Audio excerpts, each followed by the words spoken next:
નર્મદા જિલ્લામાં સતત બીજા દિવસે ધુમ્મસની ચાદર જોવા મળી રહી છે. ધુમ્મસને કારણે ઠંડીનો પારો 15 ડિગ્રી પર ગગડ્યો. વહેલી સવારથી જ ગાઢ ધુમ્મસ છે. ગાઢ ધુમ્મસને કારણે મુસાફરોને મુશ્કેલી પડી રહી છે. ગાઢ ધુમ્મસને કારણે ઝીરો વિઝિબિલિટી થઈ છે. ધુમ્મસને કારણે વાહન વ્યવહાર પણ પ્રભાવિત થયું છે.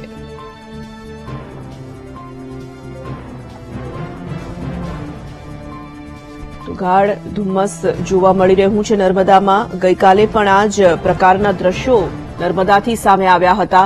આજે પણ 15 ડિગ્રી પર તાપમાનનો પારો પહોંચી ચૂક્યો છે.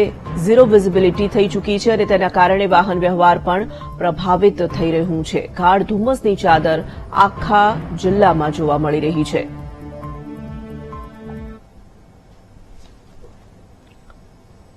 મહેસાણા જિલ્લામાં ગાઢ ધુમ્મસ છવાયું છે. વહેલી સવારથી ગાઢ ધુમ્મસની ચાદર જોવા મળી રહી છે. ગાઢ ધુમ્મસથી હિલ સ્ટેશન જેવો માહોલ સર્જાયો.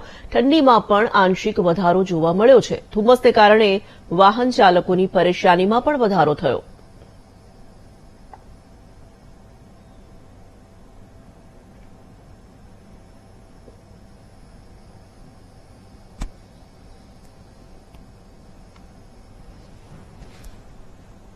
તો આ તરફ નવસારીના ગણદેવી તાલુકામાં પણ ધુમ્મસ છવાયું છે. ધુમ્મસને કારણે વિઝિબિલિટી ઘટતા વાહન ચાલકોને હાલાકી પડી રહી છે.